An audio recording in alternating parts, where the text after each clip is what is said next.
হায়াওয়ান। আল্লাহ বলেন আখিরাতের ঘর সেটাই কেবল জীবন, সেটাই বেঁচে থাকা, হায়াত। প্রিয় বন্ধু আমার, বাপ আমার, আপনি ইনসাফের সাথে ভেবে দেখেন, 24 ঘন্টা যেই জীবনের সাথে মৃত্যু লেগে আছে, মৃত্যু আমারে তাড়া করে, মৃত্যু আমারে তাড়ায় বেড়ায় সারাক্ষণ। আমি আপনি চলতে ফিরতে উঠতে বসতে মৃত্যুর কথা মনে হয়, না জানি মরে যাই, না জানি মরে যাই, না জানি মরে যাই। বাস চলতেছে অ্যাক্সিডেন্টই হয়ে যায়, গাড়ি চলতেছে অ্যাক্সিডেন্টই হয়ে যায়। বাহিরে আসি পরিবারে নি কোনো বিপদ হয়ে যায়, পরিবারে আসি দোকানে নি কোনো বিপদ হয়ে যায়। সারাক্ষণ মৃত্যু, পেরেশানি যাকে তাড়া করে, যার কাঁধে ভর করে থাকে, সেটা আবার জীবন কি? আসলে দেখেন চিন্তা করে, কিন্তু আখিরাত ওইটাই হায়াত। কেন কেন হায়াত ওইটা? এই কারণে হায়াত ওইটা শুধুই শুরু হবে জীবন, আর কোনোদিন শেষ হবে না, আর কোনোদিন শেষ হবে না। আখিরাত শুধু শুরু হবে। আখিরাতের সুখ চিরস্থায়ী, আখিরাতের দুঃখ চিরস্থায়ী। জান্নাত এটাও চিরস্থায়ী, জাহান্নাম এটাও চিরস্থায়ী। আখিরাতে হাসলে আর কোনোদিন কাঁদতে হবে না, আখিরাতে কাঁদলে খোদার কসম আর কোনোদিন হাসতে পারবেন না, আর কোনোদিন না। ওই হাসি স্থায়ী, ওই কান্নাও স্থায়ী। এজন্য ওইটাই জীবন। আরো প্রমাণ দেখেন কোরআন শরীফ থেকে, আরো বলি দেখেন।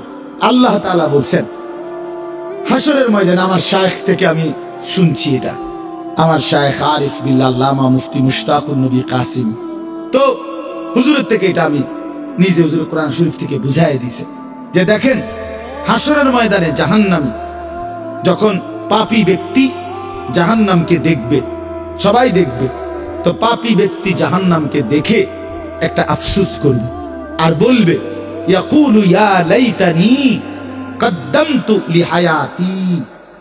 এই দেখেন এর কি কইছে, কদ্দামতু লিহায়াতি, এ আমার হায়াতের জন্য আমি যদি, আহা আফসোস, মন্দ কপাল, আমি যদি আমার হায়াতের জন্য, আমি যদি আমার জীবনের জন্য দুনিয়া থেকে কিছু পাঠাইতাম। তাহলে এই লিহায়াতি কোনটাই না, এটা আখিরাত। আখিরাত আমি যদি আমার এই হায়াতের জন্য ওই দুনিয়া থেকে কিছু পাঠাইতাম, তার মানে মূলত হায়াত এটা কোনটা? আখিরাত।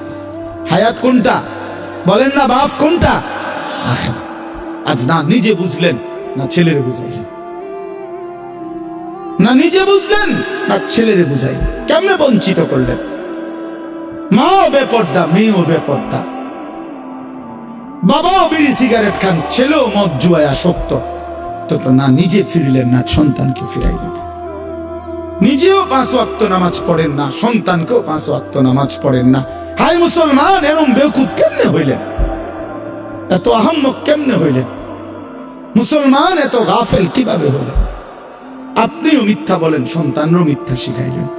আপনিও হারাম রোজগার করেন, সুদের টাকা, ঘুষের টাকা, কিস্তির টাকা, ওজনে কম দেওয়া সন্তানকেও সেই হারামের রোজগারের মধ্যে লাগাই দিলেন। মানুষের শুনাইলেন ছেলে এই করে, সেই করে, ছেলে ওটা করে, সেটা করে। এইসব শুদ্ধ মাইরে লাভ কি? আখিরাতে ফিডাও তো শুদ্ধ ফিডা দিবে, যারা শুদ্ধ তাকে ফিডাও তো শুদ্ধ, পরিষ্কার ফিডা। কথা বুঝছেন? হ্যাঁ, শক্ত ফিডা দিবে, শক্ত। ফায়াউমা ইদিল্লা ইউআযিবু আযাবাহু আহাদ।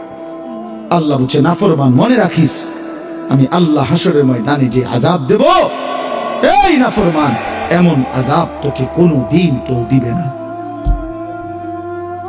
ওয়ালা ইউথিকু ওয়াতাকাহু আহাদ।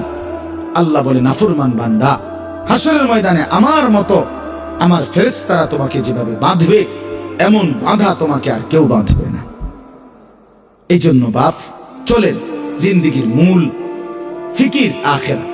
আপনারা যদি আমাদেরকে বলেন এই মোল্লা মুন্সি হুজুররা, কিছু হুজুর আছে শুধুই কেবল আসমানের উপরে আর মাটির নিচের কথা বলে, এইগুলো নিয়েই পড়ে থাকে, হবাই আমি এগুলো নিয়েই পড়ে। এই ডাক্তার শওকত দাঁতের চিকিৎসা ছাড়া আর কিচ্ছু জানে না। আপনি দেখেন, কই শওকত ভাই, কই জিজ্ঞাসা করে দেখেন।